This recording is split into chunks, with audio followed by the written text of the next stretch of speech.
Just 2 hours left to vote in Missouri as America votes on a new president. Missourians have several other decisions to make on the state level. Good afternoon. I'm Brittany Pieper. And I'm Jim Reek. Thanks for joining us. We have reporters across the state, including the battle for governor as well as the race for the U.S. Senate seat. Both gubernatorial candidates will watch the results tonight from the St. Louis area.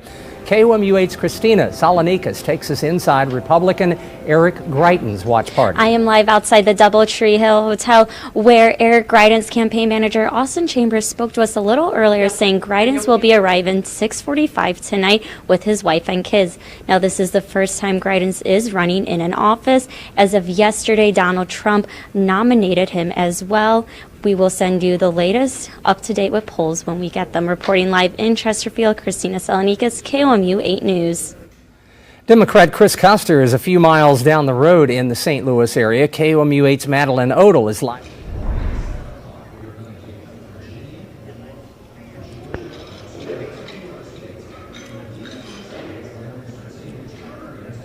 I'm live at the Chase Park Hotel where the event is being held tonight. The doors to the ballroom are going to open around 7 p.m. as polls begin to close. I spoke with a spokesperson from the Missouri Democratic Party earlier today who tells me they're expecting a pretty big crowd tonight, but they're not sure whether they're going to be expecting the candidate himself.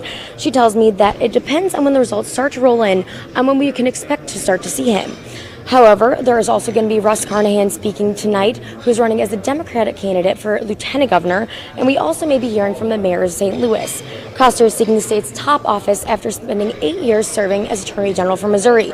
We will be here all night updating you as the results roll in. Reporting live in St. Louis at the Koster Watch Party, Madeline Odell, KOMU8 News.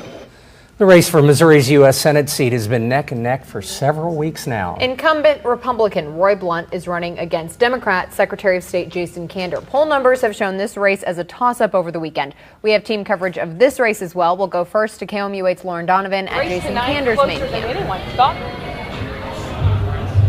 Things are just getting started here at the Uptown Theater in Kansas City for Secretary of State Jason Kander's official election night watch party. Democrat Kander is challenging Republican Roy Blunt for a coveted U.S. Senate seat. Kander began his final campaign push earlier today in St. Louis, visiting multiple polling locations, including one in Ferguson. We saw on Twitter that he also stopped by Columbia to vote and meet up with gubernatorial candidate Democrat Chris Koster at Booch's. Kander stopped by a polling place at 4:15 in Kansas City. Everyone here is just setting up, awaiting his arrival, which is expected to be after the polls close at 7. His wife and 3-year-old son are expected to join him as well. Reporting live from Kansas City, Lauren Donovan, KOMU8 News. On the other side of the ticket, Roy Blunt's campaign is preparing to watch the results tonight from Springfield. KOMU8's Lauren Barnes takes us inside his campaign watch party preparations. I'm here at the Oasis Convention Center in Springfield for the Roy Blunt watch party. As Brittany said earlier, he is the Republican incumbent congressional senator facing off against Republican Jason Kander. I spoke with officials with the campaign earlier who said they are expecting a very high turnout tonight, although as you can see right now, there's not really anyone here yet, just members of the campaign setting up as well as the media getting ready for the night. Of course, we will be here throughout the night to keep you updated on what is expected to be a very tight race for congressional senator. Reporting live in Springfield, Lauren Barnes, KOMU8 News. Missouri is one of 9 key races to decide who controls Congress. The Wall Street Journal calls Pennsylvania's the most expensive Senate race ever between Democrat Katie McGinty and Republican Pat Toomey. In New Hampshire, Republican Senator Kelly Ayotte is trying to fight off the state's Democratic Governor Maggie Hassan to keep her seat. In Illinois, it looks like Democrat Tammy Duckworth's win is all but decided after her opponent, Mark Kirk's racially charged debate gaffe. Finally, North Carolina Senator Richard Burr seemed to joke about Hillary Clinton getting shot in his race against Deborah Ross. Control of Congress will affect the U.S. Supreme Court and potentially the fate of the federal health care law. Tonight's race also has the potential to leave a 50-50 split in the Senate. If that's the case, whoever becomes vice president becomes very important because that person will serve as a tiebreaker. Hillary Clinton cast her ballot this morning with great fanfare. She voted with husband Bill in New York. Dozens of supporters greeted them as they arrived. After casting her ballot, Clinton talked about the importance of winning. She said voting for herself was a most humbling feeling. Donald Trump also voted today in New York with his wife and daughter. Trump also filed an early voting lawsuit in a Nevada state court. The lawsuit says polling places in the greater Las Vegas area stayed open for 2 hours longer than the designated time. A Nevada judge denied Trump's request in order to keep ballots from those areas separate.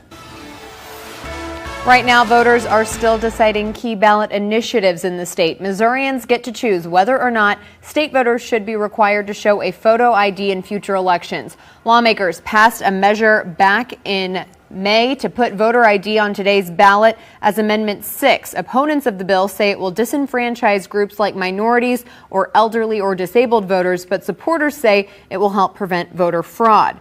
2 cigarette taxes are also on today's ballot, Amendment 3 and Proposition A. Both are funded by different tobacco companies. Amendment 3 aims to increase taxes on cigarette packs to 60 cents in the next 4 years and impose an additional fee on tobacco wholesalers. Those proceeds would go to an early childhood trust fund. Proposition A would raise cigarette taxes to 23 cents by 2021, with the money going toward infrastructure projects. Missouri's Attorney General's office says if both measures pass, the courts would have to get involved to decide if the two measures contradict each other. Missouri currently has the lowest cigarette tax in the nation. Thousands of Boone County voters are having issues at polling locations. KOMU8's Chris Green is here in the studio to tell us what seems to be the problem. The common delays are due to voters not changing their addresses on time. Boone County Clerk Wendy Noren says there are 60 extra workers today to deal with the problems. One Columbia resident who moved 6 months ago says she registered her new address on the deadline day, but the county clerk's office says it received it days later because it was submitted after 5 p.m. Noren says voters who change their addresses today can still vote, but it can be inconvenient. They wait until Election Day. They go to their old polling place. They can't vote at their old polling place, so they have to call. We have to update their address, notify the new polling place, and all of that takes a little bit of time. Another problem voters might experience is extra long lines during surge times because it's a presidential election. Noren says she thinks the workers are handling the problems well. In the studio, Chris Green, KOMU8 News. Polls remain open until 7 p.m., which means poll volunteers are still hard at work. KOMU8's Jacob Kornhauser tells us why volunteers give up their time to make the election run smoothly. Everybody seems to be busy on Election Day, but perhaps nobody more so than Election Day volunteers. So I caught up with some in Jefferson City today to see just what goes into the relatively thankless job. Election Day is a busy time for many, but perhaps none more so than the people who volunteer at the polls. One Jefferson City volunteer said helping people vote is an important democratic duty. One of the ways that we can express that freedom is through voting. So I'm firm believer that everyone should get out and vote. Another said volunteers who try to help elections run smoothly are still sometimes viewed in a negative light. Probably a lot of distrust in the process. We've even heard a little bit of that this morning, thinking that we have something to do with what happens over at the machine when you put your ballot in, which we don't. Potentially more ballots than ever are being put in those machines. Voter turnout in the morning was high, something Budnick believes has to do with the polarizing presidential election. I definitely think a lot of people are very dissatisfied and want their voice to be heard. So yes, I think everything that's been going on has made a big difference. With more voters comes more work for volunteers, something they're willing to do to be a small part of something very big. The experienced poll volunteers told me that increased technology has helped lessen the workload a little bit, so at least one less thing they have to worry about. Reporting live from the newsroom, Jacob Kornhauser, KOMU8 News. Missouri voters got rained on this morning at the polls. Let's send it over to Tori to see if it'll stay clear tonight. Hey, thanks a lot, Brittany. It was a rainy start to our Election Day Tuesday. A lot of early morning voters this morning got a little bit of rain out the door this morning, but luckily we are seeing very, very clear skies, and they'll continue to clear throughout the rest of our evening hours. Temperatures throughout the evening are going to remain very calm and comfortable out there as well. Right now, as you can see, a lot of us are into the upper 50s and lower 60s at this point. It's 58 in Moberly and Paris, 59 here in Columbia, but still a toastier 64 degrees degrees in Jefferson City. Winds behind this cold front have shifted out of the north. They're going to remain on the calmer side as we head into the rest of your evening and overnight hours tonight. But we do have much cooler air in store for the second half of the work week. I'll break down the next 8 days coming up in a few minutes. Coming up after weather, how Missouri voting laws caused a backup at some Kansas City area polls, plus how a group of MU students are working on a national project to report problems from today's voters in real time. And you're taking a live look over the capital city on this Tuesday afternoon, Election Day 2016. It is 5:09. This is KOMU 8 News, first at 5. Coverage you can count on.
Welcome back to KOMU 8 News, first at 5, starting off with a beautiful live look over downtown Columbia. Finally seeing some clear skies across the area after we woke up to a kind of gloomy and rainy start to our Election Day Tuesday morning. With that, most of the KOMU 8 viewing area where we're seeing a lot of these blue areas picked up right around a quarter of an inch or less throughout yesterday evening and this morning. But over in Pettis County, we've seen a few reports of closer to a half of an inch of rainfall. So it's much needed as if we take a look at the next 8 to 10 days, really not looking at great rain chances in the forecast. Luckily, temperatures are going to be a little bit closer to average than what we've been experiencing the past couple of weeks or so. We should be around 58 degrees. We're going to be teeter-tottering right above and below that under very clear skies for the next several days, and that's all thanks to this area of high pressure off to our northwest, clearing out our skies and sending our winds out of the north. It's looking like a fairly cool evening behind this cold front that rolled through earlier this morning.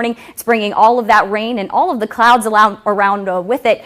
So some of our southeastern counties might hang on to a few extra upper level clouds a little bit later on this evening. But for the most part, we're just going to hang on to very clear skies, cooler conditions. If you're heading out the door this evening, it's going to be back into the middle and lower 50s for a lot of us. So definitely jacket weather tonight and early tomorrow morning, as well as we're finally going to see temperatures dipping back down into the upper 30s. I think most of us are going to be right around that 39-degree mark, but off to our northwest where we could dip back into the middle, potentially lower 30s in some of those lower lying areas. We do have a frost advisory in effect from 3 o'clock until 9 a.m. tomorrow morning. That's going to be for parts of Sheridan and Macon County. So if you have any potted plants outdoors, might be a good idea to bring those inside tonight. Otherwise, looking like a pretty comfortable one for us tonight. We'll see overnight lows again right around that 39-degree mark. Winds remain very, very calm out of the north, both tonight and actually tomorrow's looking like a pretty pleasant day. But check out afternoon highs, only around 59 degrees. I think some of our south and southwestern counties might hit that 60-degree mark tomorrow. We get a little bit of a bump as we head into Thursday as winds shift out of the south, bringing us some slightly warmer conditions to end the work week. But heading into the weekend, we get cool once again. Lows are going to be back into the middle and lower 30s for both the Saturday morning and Sunday morning. Our high on Saturday afternoons, only 55 degrees. Seems like we've finally reached fairly normal November weather. Right, and we won't have to talk about record breakers or anything for quite a while. All right, Tori, thanks. Is the election stressing you out? We'll have tips for relieving voting-related stress later in the newscast.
Columbia students are taking part in a national project to combat voting issues. It's part of a national election land project that will deal with problems like long lines, voting access, and fraudulent voting. A team of more than 45 students at the University of Missouri will browse through social media looking for reported issues in 8 states, including Missouri.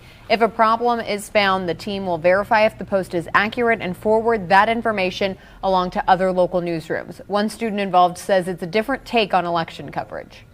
Often, when it comes to election coverage, we focus too much on what the candidates are doing throughout the day and what their campaigns are doing.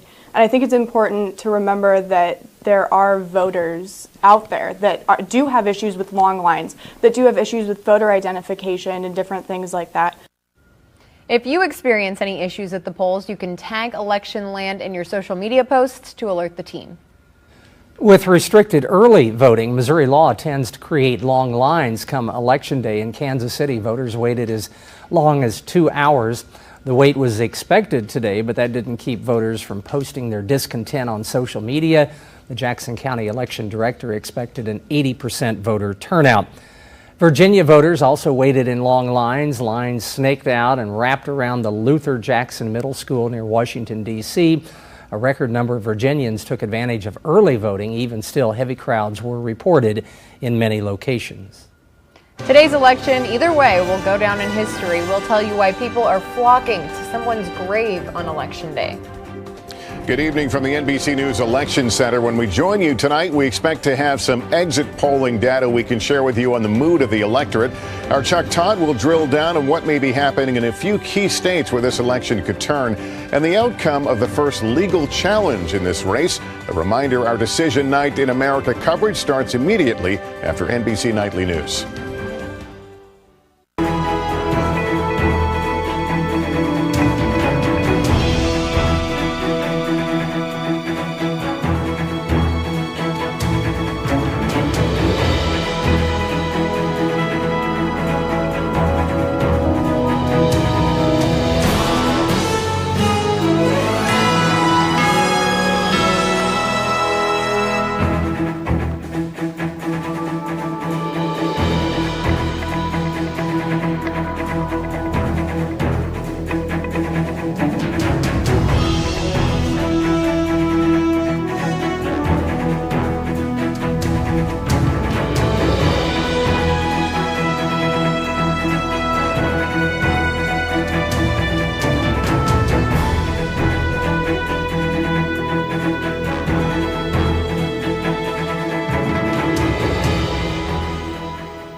After a long and stressful political season, many Americans are reporting anxiety, nervousness, and concern. According to the American Psychological Association, both Democrats and Republicans agree on one thing. More than half of them say the 2016 election is a source of stress.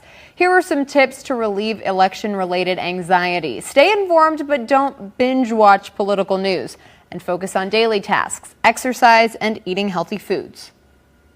Many remembered Susan B. Anthony today as they cast their ballots in this historic election. She spent most of her life fighting for women's rights. People lined up to visit her grave to celebrate the fight of women to vote. Despite the outcome of the election, many believe today's tribute to Susan B. Anthony and her fight for equality speaks volumes. During a visit to India, the British Prime Minister says her government is prepared to work with whoever is elected as the next U.S. president. The reaction around the world varies. Many countries are in strong favor of one candidate over the other. Clinton is seen as the more favorable after the FBI announced there was no evidence to warrant charges of her newly discovered emails. A mock ballot was held today in President Obama's ancestral Kenyan home. Voters elected Clinton to win the mock election. The event organizer says President Obama's half-brother Malik Obama boycotted the poll due to his support for Donald Trump. This was the third mock election since 2008. The previous outcomes predicted Obama winning. Back in a moment.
Many Boone County voters are experiencing delays at the polls, and it's not because of long lines. KOMU8's Chris Green is here in the studio to explain.